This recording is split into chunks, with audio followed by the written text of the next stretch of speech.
I almost never make camera recommendations, but today I'm making an exception to that rule because we have the Fujifilm X100VI, and this camera has gotten so much hype that I feel like it would be irresponsible of me to not talk about it, and whether or not I recommend it, who I recommend it for, and what the best features of this camera are. There are two categories of photographers that will look at this camera and either say, yes, that camera is for me, or category two that will look at it and go, I do not understand this camera.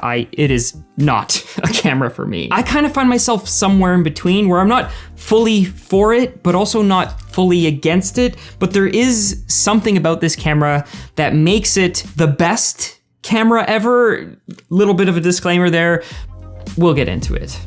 For full disclosure, this is the camera that I've been shooting on the last 2 weeks. And while this isn't my camera, it was sent to me from Fujifilm. I don't get to keep it. They didn't ask me to make this video. They didn't ask me to make anything. They're not paying me.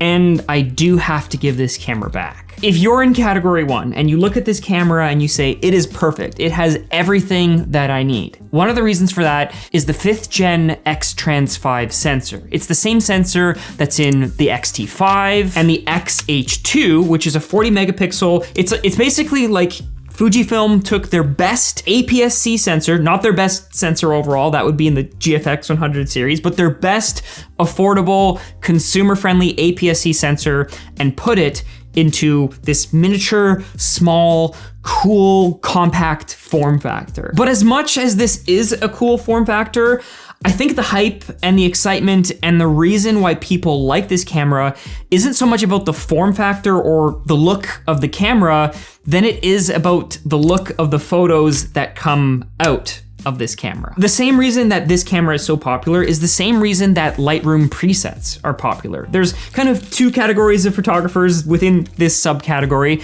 The ones who are maybe a little bit more prosumer, maybe a little bit more hobbyist, who want to take their raw files and spend 10, 15 minutes editing them. And then there's the other photographers who maybe just don't want to edit them, but also don't want to shoot in JPEG because we've all been told that JPEGs are bad and you're limiting your ability to edit your photos and they don't look as good and all this sort of stuff. So for that group of photographers, it makes sense to shoot in RAW and download presets or use Lightroom presets or pick up my Lightroom presets. Link down in the description. But if presets aren't for you, then this camera has what's known as film simulations or film recipes, where you can go in and you can customize, you can effectively do a tone curve by pushing and pulling the highlights, by adding clarity or reducing clarity, or making a Kodak Portra 400 whatever film simulation that replicates what it would have been like to shoot on a film camera back in the day. I don't know, because I've never shot on film. Now, from what I do know, having shot with this camera, the film simulations, the film recipes that you can do with this camera are awesome. I've been out, I've been shooting, I've shot a photo, and I thought, well, you know, I don't want to wait till later to have to edit this to post it. You can use the X app, or what's it called? Fujifilm X app, and you can connect directly to your camera with Bluetooth, transfer the photo, and basically upload it right to Instagram, or like what I've been doing to my Instagram stories. But none of that is the reason why I think this camera is that good. Now, if you happen to be in category one of people wondering whether or not you should buy them, what I would say is if you are a iPhone photographer, smartphone photographer who wants something that is better than your smartphone, then this camera might be for you. Or if you're someone who enjoys the process of setting settings manually, either having, you know, like the raw setting on your iPhone or changing the shutter and having a physical dial that you can push and pull and click and, you know, the knurling on it. Oh my gosh, the knurling. If you enjoy custom manual settings, then this camera might be for you. If you want a travel-friendly camera that will fit on your carry-on, or again, you can just carry it onto the plane with you, then this might be the camera for you. If you know that you only ever want one camera lens and you're never gonna change it, but you want that lens to work in 90% of scenarios, well, the X100VI has a 23mm lens that's on a crop sensor camera. So if you convert that to full frame, that's about 35mm equivalent. And if you want to know more about 35mm and why that's a good focal length, you can check out this video right here. If you already have a pro level camera, that could be a Canon camera, a Nikon camera, a Sony. Actually, is Nikon red now? Is that what we're saying? If you have a pro level camera and you want something different to complement it, or you want something that you can use as an everyday camera that is not massive. One of the things that I've loved about this camera, right now I don't have a strap on it, but when you throw a strap on it and you put it around your neck, it kind of just sits perfectly. Whereas with a bigger camera, with a bigger lens, you put it here and it kind of just like flops and bangs around, and it's heavy, like it's several pounds. Whereas this guy is extremely light. And again, even if you don't want to put it around your neck, you can fit this in your pocket. See, it fits.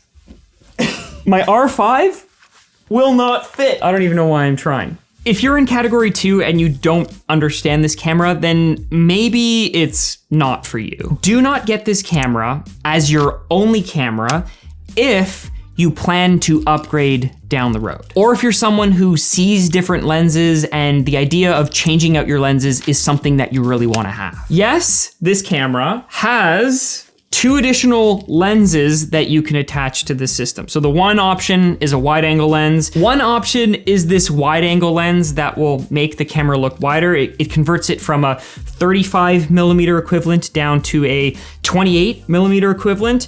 And the other option is this super zoom telephoto lens. When I was shooting with this camera, I actually tried swapping out for the teleconverter, and I found it to be a little bit of a tricky process because you have to unscrew the front threads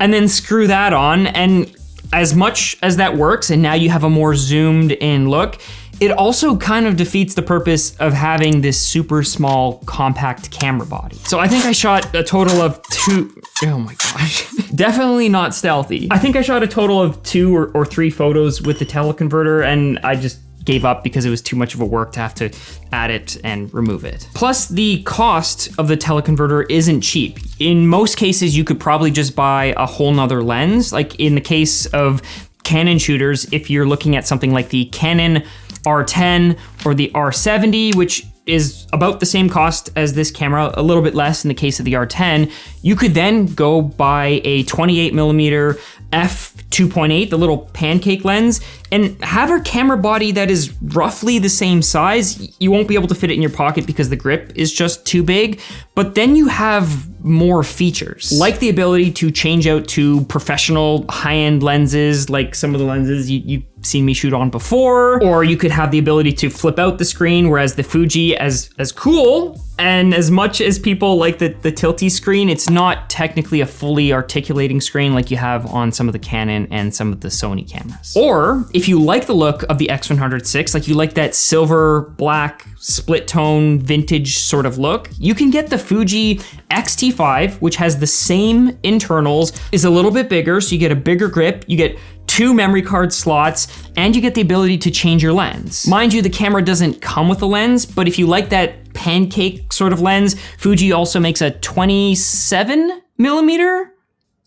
f2.8 pancake lens that kind of gives you this same sort of look. You probably shouldn't buy the X100VI if you're someone who likes to take a ton of photos. Now, the one day where I went out and I shot all day with it, I ran into the problem where I only had 1 camera battery. Now, the camera does take Fuji's smaller batteries, and they're only good for about 300 or 400 shots. In my case, I got about 400 shots, and then I had to charge it, which you can do because there's a USB-C slot on the side of it, but the camera can't charge and shoot at the same time, or at least I couldn't figure it out. And so I had to turn the camera off, let it charge, and then I could keep shooting. Of course, you can buy more batteries, but if you're someone who just wants to walk around with your camera and doesn't want to have to carry extra things, that might also be a negative. And coming from a pro level R5 or even the GFX 100 body, where you have a button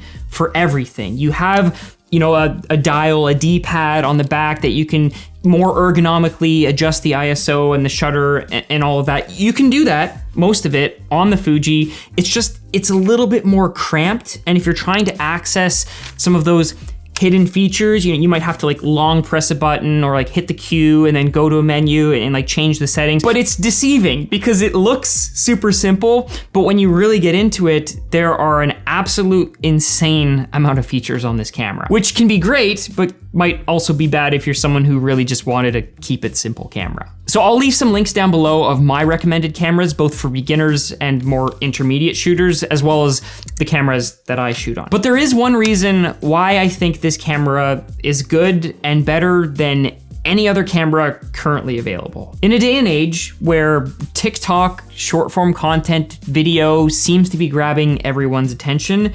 somehow the Fuji X100VI has convinced us all that photography is still cool, that it's still relevant, and that it's definitely not dead. If you had asked me a year ago, I would have said that, yeah, photographers, you gotta start shooting video. You gotta start doing Instagram Reels. You gotta start doing YouTube. You gotta start doing all of this stuff. With the amount of pre-orders that this camera has, and the fact that it has surpassed, gone farther than basically any other camera in terms of the demand, says a ton about a camera, about photography, but about a camera that is really a photo first camera. But if you want to see more photos, more videos shot on the Fujifilm X100VI or the Fuji GFX 100, you can check out either of these videos here. And until the next one, drop a comment down below. Let me know what camera you're shooting on, whether it's a full frame mirrorless camera or an APS-C camera or a Fuji or a Nikon red potato camera. Whatever it is, let me know. Get out and go shoot photos.